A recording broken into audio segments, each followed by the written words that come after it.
एक समय की बात है, एक गांव में गौतम बुद्ध का बहुत बड़ा आश्रम था। वहां पर एक प्रसिद्ध बौद्ध गुरु रहते थे। वहां पर उनका एक शिष्य था जो कि बहुत बोलने वाला था। वह हर समय इधर उधर की बातें करता था। जब वो दाल लेने के लिए जाता था तो हर घर से एक नई कहानी लेकर आता था और आश्रम के दूसरे शिष्यों को सुनता था। वो हर समय एक शिष्य की दूसरे शिष्य से बुराई और चुगली करता रहता था और दूसरों के सामने अच्छा बनने का प्रयास करता रहता था। खुद के मुंह से ही खुद की तारीफ करता रहता था और हमेशा ही खुद को गुरु के सामने सबसे बुद्धिमान और उत्तम साबित करने का प्रयास करता रहता था। वह खुद को सभी शिष्यों से अलग और श्रेष्ठ मानता था। उसका कहना था कि मैं एक अमीर घर का बालक हूँ। अगर मैं चाहता तो एक आरामदायक और सुविधाओं से भरा जीवन जी सकता था, लेकिन मैं वह सब छोड़कर यहाँ आया क्योंकि मुझे सत्य की खोज करनी है, खुद को जानना है, जीवन को जानना है। इसीलिए मेरा त्याग तुम सबसे बड़ा है। सभी शिष्यों को बुलाकर कहा, आप सभी को अगले 1 महीने के लिए कोई संकल्प लेना है। इससे आपकी संकल्प शक्ति मजबूत होगी और आप में आत्म शक्ति का संचार होगा। आप सभी अपने समर्थ के अनुसार कोई भी संकल्प ले सकते हैं और यदि 1 महीने से पूर्व किसी का भी संकल्प टूट जाएगा तो वह अपनी दिनचर्या में वापस आ जाएगा और पश्चिम में बड़ी पश्चिम लिए। और गुरु को अपने अपने संकल्प के बारे में बोलकर वहां से चले गए। लेकिन वह शिष्य जो खुद को सबसे अलग और बड़ा दिखाना चाहता था, वह सीधे गुरु की कुटिया में पहुंच गया और बोला, मैं कोई छोटा मोटा संकल्प नहीं लेना चाहता, बल्कि खुद की ही जैसे एक बड़ा और महान संकल्प लेना चाहता हूँ। कृपया आप ही बताएं मुझे क्या संकल्प लेना चाहिए। उसकी यह बात सुनकर गुरु मुस्कुराए और बोले, क्या तुम मेरे द्वारा दिए गए संकल्प को पूरा कर पाओगे? क्या तुम्हारे लिए उसे पूरा करना संभव होगा? शायद नहीं, वह तुम्हारे लिए संभव नहीं है। तुम उसे पूरा नहीं कर पाओगे, इसीलिए तुम खुद ही कोई संकल्प ढूंढो। शिष्य ने कहा, नहीं गुरुदेव, आप जो भी संकल्प मुझे देंगे मैं उसे पूरा करूंगा। गुरु ने कहा, ठीक है, तो तुम अगले महीने तक चुप रहो, मुंह से एक शब्द भी नहीं निकलो, यही तुम्हारा संकल्प है। शिष्य ने कहा, गुरुदेव, ये भी कोई संकल्प है? ये तो बहुत ही आसान है, 1 महीने तक चुप ही रहना है। आप कोई बड़ा संकल्प दीजिए जो मेरी योग्यता के लायक हो, जिसे पूरा करने में मुझे समस्या हो। गुरु ने कहा, पहले तुम यही संकल्प को तो पूरा करके दिखाओ। शिष्य ने गुरु की बात मान ली और वह इस समय चुप हो गया और पलटकर कुटिया से बाहर चला गया। पहले उसे चुप रहना बहुत आसान लग रहा था। उसने एक दिन तो जैसे तैसे चुप रहकर काट लिया, लेकिन दूसरे दिन से उसके मन में ना बोलने का बोझ पड़ने लगा। तीसरे दिन उसे भारीपन महसूस होने लगा और चौथे दिन उसके अंदर एक अजीब सी बेचैनी होने लगी, क्योंकि आसपास आश्रम के सभी शिष्य एक दूसरे से बातें कर रहे थे। यह देख वह पूरा दिन उदास रहा। इसी तरीके से कुछ दिन और बीते और वह शिष्य बीमार पड़ गया। उसका सर फटा जा रहा था। उसका खाने पीने तक का मन नहीं कर रहा था। वो सिर्फ बोलना चाहता था। वह गुरु के पास गया और उनके सामने बैठकर लिखकर उन्हें बताया, गुरुदेव, मैं बोलना चाहता हूँ, मुझे सांस नहीं आ रही, मेरा दम घुटा जा रहा है, मैं अंदर ही अंदर पागल हुआ जा रहा हूँ, वह क्या करूँ? संकल्प तोड़ दूं क्या?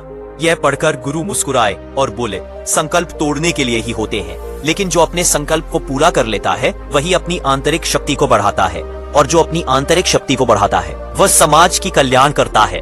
संकल्प का लेना भी तुम्हारे हाथ में था और इसे तोड़ना भी तुम्हारे ही हाथ में है। तुम्हारे बहुत से भाई अपने संकल्प को तोड़कर अपनी पुरानी दिनचर्या पर वापस आ चुके हैं। अगर तुमसे नहीं हो पा रहा तो तुम भी संकल्प तोड़कर अपनी पुरानी दिनचर्या पर वापस जा सकते हो। लेकिन याद रहे, अगर आज तुम इस छोटे से संकल्प को नहीं संभाल पा रहे तो तुम अपनी बाकी की पूरी जिंदगी को कैसे संभाल सकोगे? बाकी फैसला पूरी तरह से तुम्हारे हाथों में है। गुरु की यह बात उस शिष्य के दिल में चोट कर गई। वह बिना कुछ बोले वहां से वापस चला गया और खुद को अपनी कुटिया में बंद कर लिया।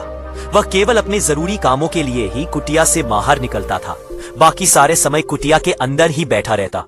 15 दिन बीत चुके थे और आश्रम के लगभग सभी शिष्यों का संकल्प अब तक टूट चुका था, लेकिन उसका संकल्प अभी भी जारी था। संकल्प लेने के बाद से अब तक उसने एक शब्द भी नहीं बोला था। सारा आश्रम हैरान था कि इतना बोलने वाला इंसान चुप कैसे हो गया।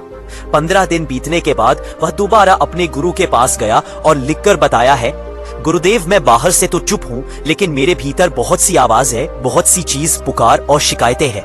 मैं अंदर ही अंदर बात करता रहता हूँ। मेरा मन तरह तरह के प्रश्न पूछता रहता है। मैं बाहर से जितना मौन हूँ, भीतर से उतने ही शोर शराबा से भरा हुआ हूँ। क्या इस तरह से मेरा संकल्प अभी भी जारी है?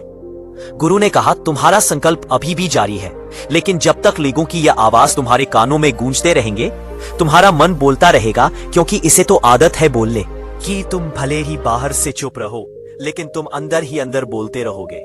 तुम्हें इन बातों से, इन आवाजों से दूर जाना पड़ेगा। शिष्य गुरु को प्रणाम कर वहां से चला जाता है और सुबह होते ही अपनी कुटिया छोड़कर जंगल की तरफ चला जाता है। कई दिन बीत जाते हैं, संकल्प का समय भी पूरा हो जाता है, लेकिन शिष्य लौटकर नहीं आया।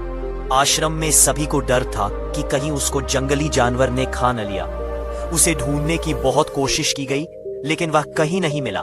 सभी गुरु भाइयों ने मान लिया था कि जंगली जानवरों ने उसे अपना शिकार बना लिया है, लेकिन गुरु को ऐसा नहीं लगता था। एक दिन आश्रम का एक अन्य शिष्य गुरु के पास आया और बोला, गुरुदेव, हमारे उस अधिक बोलने वाले भाई के साथ क्या हुआ होगा? क्या जानवर ने उसे मार दिया होगा?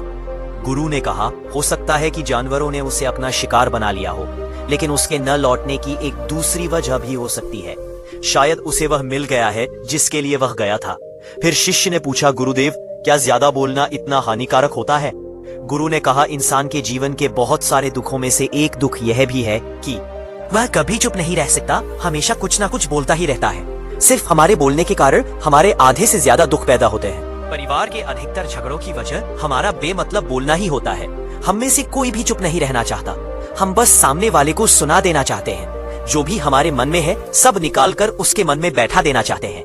उसे समझा देना चाहते हैं कि देख, तू गलत है और मैं सही। और इस तरीके से सब एक दूसरे की शारीर गलत बातों को ग्रहण कर रहे हैं। इस तरीके से सुनने और सुनाने का यह काम जिंदगी भर चलता रहता है। लेकिन इस नासमझी में हम अपना समय, अपना जीवन, अपनी समझ और सबसे महत्वपूर्ण वक्त को हम खो देते हैं। लेकिन इसके बदले हमें मिलता क्या है? कुछ नहीं, सब व्यर्थ और बर्बाद हो जाता है। इस पागलपन में हमने क्या खो दिया, इसका एहसास केवल कुछ ही लोगों को हो पता है। बाकी लोग जैसे उन्हें अपने आने का पता नहीं, वैसे ही उन्हें अपने जाने का भी पता नहीं चल पाता। शिष्य ने कहा, तो फिर इसका समाधान क्या है? गुरु ने कहा, पूरी जागरूकता के साथ अपने विचारों को देखना ही एकमात्र तरीका है। सारी मानसिक समस्याओं का वर्तमान में रहकर चिंतन करना, पूरी जागरूकता के साथ अपना काम करना जिंदगी में चमत्कारिक बदलाव ला देता है। उसके बाद वह शिष्य गुरु से अपने प्रश्नों का उत्तर प्राप्त कर उनको प्रणाम करके वहां से चला गया। उस शिष्य को आश्रम छोड़कर गए हुए 3 महीने हो चुका था, लेकिन उसकी कोई खबर न थी। तब तो सभी गुरु भाइयों ने भी उसके वापस लौटने की उम्मीद छोड़ दी थी। लेकिन एक दिन वह आश्रम लौट आता है। उसे देखकर सभी के आश्चर्य और खुशी का ठिकाना न रहा। लेकिन अब वह वैसा नहीं था जैसा गया था। वह बिल्कुल बदल चुका था। वह कुछ और ही बनकर वापस आया था। उसके अंदर एक गजब का बदलाव महसूस किया जाता था। उसके चेहरे पर एक गजब का ठहराव और आंखों में बनी शांति थी। और उसमें सभी गुरु भाइयों ने उसे चारों तरफ से घेर लिया और बातें करने लग गए। वहां भी अपने गुरु भाइयों से बातें करने लगा। उससे बात करने वाले सभी ने यह अनुभव किया कि अब वह पहले जैसा उतावला और बातूनी नहीं रह गया था। उसके मुंह से एक एक शब्द बहुत ही सरल और मधुरता के साथ निकल रहे थे। थोड़ी देर तक गुरु भाइयों से बात करने के बाद वह सीधा गुरु की तरफ चला गया। उसने गुरु के चरण छुए और कहा, गुरुदेव, क्या मैं अभियान में हूँ?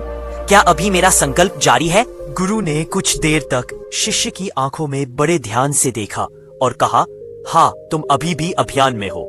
तुम्हारे मुंह से एक भी शब्द निकल नहीं रहा और तुम्हारा संकल्प अभी भी जारी है। शिष्य ने कहा, गुरुदेव, जब मैं आश्रम से गया तो मैं मुंह से तो चुप था, लेकिन मेरे अंदर बहुत सी आवाज हो रही थी। मन में बहुत से प्रश्न थे और वो बंद नहीं हो रहे थे। तो मैं जंगल में चला गया इस उम्मीद से कि वहां मुझे शांति मिलेगी और मेरे मन की बकबक कम हो जाएगी। लेकिन मैं जितना एकांत में जाता गया, मेरे अंदर की आवाज उतनी ही तेज होती गई। मेरे भीतर की पुरानी से पुरानी आवाज मुझे सुनाई देने लगी। तब जाकर मैंने महसूस किया कि मैं कितना गलत कर रहा था जब मैं अपने परिवार वालों, दोस्तों को और गुरु भाइयों को बुरा भला कहता था। तो उसी समय मुझे लगता था कि मैं सही कह रहा हूँ। जब मैं गुरु भाइयों की एक दूसरे से चुगली करता था और उनका मजाक बनाता था, तब भी मुझे यही लगता था कि मैं उनसे बेहतर हूँ और मैं सही कर रहा हूँ। लेकिन उस दिन मैंने पहली बार महसूस किया कि मैं कितना गलत बोलता था। काफी दिनों तक ये सारे शोर और शिकायतें मेरे अंदर चलती रही, लेकिन धीरे धीरे करके एक दिन ये सारी आवाज मेरे अंदर से समाप्त हो गई। अब मैं भीतर से भी मौन हो गया। उसी घने जंगल में कोई बोलने वाला था नहीं और भीतर कोई आवाज बची ही नहीं थी। और मैं उसी दिन पहली बार मौन का सही अर्थ समझा। मेरे चारों तरफ बहुत शांति थी। हालांकि अभी भी कुछ आवाज आ रही थी जो पहले भी आती थी, लेकिन मैं उन्हें सुन नहीं पाता था। पर अब वह सभी आवाज जो मुझे स्पष्ट रूप से सुनाई दे रही थी, वो थी हवा के चलने की आवाज, चिड़ियों के चहकने की आवाज और पानी के बहाने की आवाज। ये सभी आवाज ही मैंने पहली बार पूरे होशपूर्वक सुनी। अपने चारों तरफ इतनी शांति मैंने पहले कभी महसूस नहीं की थी। तो इस शांति को भंग करने के लिए मैंने पहली बार अपने मुंह से कोई शब्द निकला। मैं चिल्लाया, है ईश्वर, यह कैसी शांति है? सभी कुछ इतना शांत क्यों है? ऐसा क्या हो गया? लेकिन मेरे चिल्लाने के बाद भी शांति भंग नहीं हुई। सब कुछ पहले जितना ही शांत था, बाहर भी और भीतर भी उतना शांत रहा। हे गुरुदेव, मैं अपने गुरु भाइयों से बात की, मैं आपसे बात की, मैं बोल रहा हूं, मैं चल रहा हूं, मैं सब कुछ देख रहा हूं, लेकिन मैं अपने भीतर एकदम एकांत और मौन में हूं। जब मैं खुद में भी शोर करना चाहता हूं, तब भी एकांत में ही होता हूं। अब सब दिखाई पड़ने लगा है, सब सुनाई पड़ने लगा है। गुरु ने कहा, जब तक हम बाहर की तरफ बोलते रहेंगे, भीतर अशांति ही रहेंगे। लेकिन जिस दिन हम भीतर की तरफ मुड़ जाएंगे, तब हमारे मुंह से कुछ भी निकलेगा, हम शांति रहेंगे। दुनिया में जितनी भी बुराइयां हैं, ज्यादातर हमारे बोलने से ही उत्पन्न होती हैं, क्योंकि हम चुप रहना नहीं चाहते। हम जितनी जरूरत है उससे कहीं ज्यादा बोलते हैं। हम सामने वाले को सुनना नहीं चाहते, बल्कि उसकी बोलती बंद कर देना चाहते हैं। उसे समझा देना चाहते हैं कि मैं कौन हूं, मैं क्या कर सकता हूं, और यही हमारी जिंदगी का मकसद बनकर रह जाता है। हमारी सारी ऊर्जा व्यर्थ के बोलने में बर्बाद होती रहती है। ऐसे ही समझ में लोगों का जीवन दुखों से भर जाता है, जो हमेशा एक दूसरे से शिकायत में लगे रहते हैं, कभी एक दूसरे को सुनना नहीं चाहते, समझना नहीं चाहते हैं। और चुप रहना तो उन्होंने कभी सीखा ही नहीं, क्योंकि चुप रहना उन्हें छोटा महसूस करवाता है। दुनिया की सभी लड़ाइयां का कारण हमारा बोलना ही है। इसलिए हमें सिर्फ उतना ही बोलना चाहिए जितना जरूरी हो, क्योंकि व्यर्थ का बोलना ऊर्जा को नष्ट करना है। और यह बोलना ही हमें कभी अपने भीतर की ओर लौटने नहीं देता है, क्योंकि यह हमें बाहर की ओर खींच कर रखता है। और बाहर है ही क्या इस संसार के अलावा। लेकिन अगर अपने भीतर के संसार की ओर मोड़ना है, तो इस मुख को बंद ही रखना चाहिए। इसीलिए जितने भी बुद्ध हुए, आत्मज्ञानी हुए, वह सभी एकांत की ओर भागे, ताकि उन्हें ज्यादा ना बोलना पड़े, ज्यादा सुना ना पड़े। वह एकांत में रहे और शांत रहे, इसीलिए आसानी से भीतर की यात्रा कर पाए। लेकिन अगर कोई चाहे तो इस संसार में रहकर भी एकांत में रह सकता है, शांत रह सकता है। लेकिन इसके लिए उन्हें अपनी ऊर्जा बचाने होगी, जिसे वह अब तक अपने व्यर्थ के शब्दों में बर्बाद कर रहे थे। इस कहानी की सीख यही है कि व्यर्थ का बोलना ऊर्जा को नष्ट करना है, और यह बोलना ही हमें कभी अपने भीतर की ओर लौटने नहीं देता, क्योंकि यह हमें बाहर की ओर झुकाए रखता है। और जिन्हें भीतर की यात्रा करनी है, उन्हें अपने मुंह को बंद ही रखना चाहिए। चुप रहने में अद्भुत शक्ति है। यदि हम सही समय पर सही शब्दों का प्रयोग करें, तो हम अपने जीवन को सकारात्मक दिशा में बदल सकते हैं। मौन रहकर हम अपनी आत्मा की गहराई में जा सकते हैं और भीतर से शांति का अनुभव कर सकते हैं। इससे हम अपने विचारों और भावनाओं को साफ करके अपने जीवन को सकारात्मक बना सकते हैं। हमें चुप रहने की कला सीखनी चाहिए, ताकि हम अपने शब्दों का सही प्रयोग करके अपना और दूसरों का जीवन बेहतर बना सकें। उम्मीद करते हैं आपको हमारी मोटिवेशनल स्टोरी मौन रहने के फायदे, मौन रहने की शक्ति कहानी पसंद आई होगी। हमारे चैनल बहुजन स्टोरीज पर आने के लिए आपका धन्यवाद। वीडियो लाइक, शेयर और सब्सक्राइब के साथ नमो बुद्धाय कमेंट करें।